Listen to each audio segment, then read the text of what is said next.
qanunları durur, ailə hakimiyyəti durur, Əliyevin keçmiş, gələcək kürəkənləri durur, Əliyevin qızı, arvadı, nəvələri durur, Əliyevin təyinatları, bax, bütün bu strukturlar ölkənin bütün xiyar monopoliyasından badımcana, badımcandan pomidora, pomidordan qarpıza, qarpızdan yemişə, yemişdən əriyə, bütün ölkə monopoliyada ola bilməz. Quzu monopoliyası, camış, qoyun, otlaqlar monopoliyada.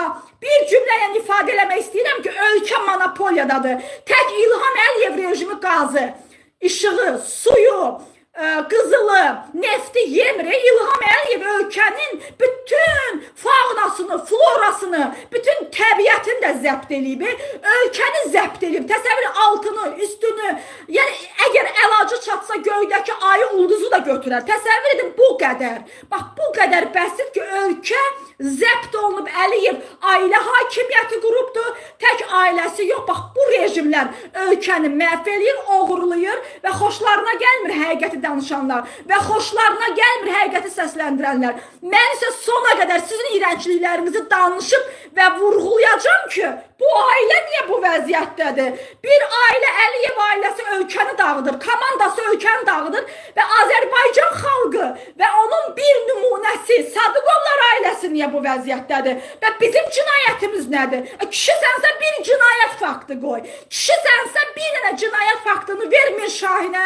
Deyən ay Mirşahin, bir dənə bunu ver Mirşahin, yaxşıdır da belə şeylərə. 72'niz onlardır. Yaxud da ver İlham Əliyevin qızı Leyla. Leyla yox, Arzu. Baku TV'nin rəhbəri. Media İlham Əliyevin əlindədir da, bilirsiniz. Azərbaycanda artıq müstəqil media qalmayıbdır. Ver Baku TV yaysın. Yaysın ki, hansı əməlimiz var? Görək cinayətimiz nədir? Görək buna doğrudan mı layiqik? Bu günlərə qədər yaya bilməmsən, bu günlərdən sonra qondarma, qurama yox. Faktlarla əsaslandır və yaz. İllah ki, yenə deyirəm, ölkəni tərk eləməkdən danışdıqsa, bax, o prosesi də danışdım ki, o proses necə baş verdi. Nağıyev oğurluqdan başın ayılsa, biraz kişiliyin olsa, bu çıxışa bax, səni biabır edəcəm. Sənin mənim ailəmə yaşatdıqlarını, səni bütün dünyada rüsvay edəcəm.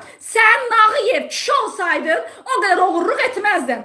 Sən Nağıyev kişi olsaydın, uşaqları, qız uşaqlarını hədəfə almazdın. Hələ də məni ölümlə təhdid etdirməzdin. Demək, İlham Əliyev özü nə kişidir ki, Nağıyevdə nə ola?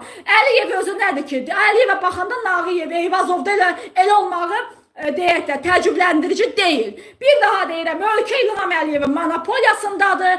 Adam oğrudur, adam banditdir, oğurluğun başında durur. Deyir ki, mən prezidentəm, o birisi çıxır deyir, mən nazirəm. Bir də danışan kimi deyir, vətənə xəyanət elədi. Bu İlham Əliyev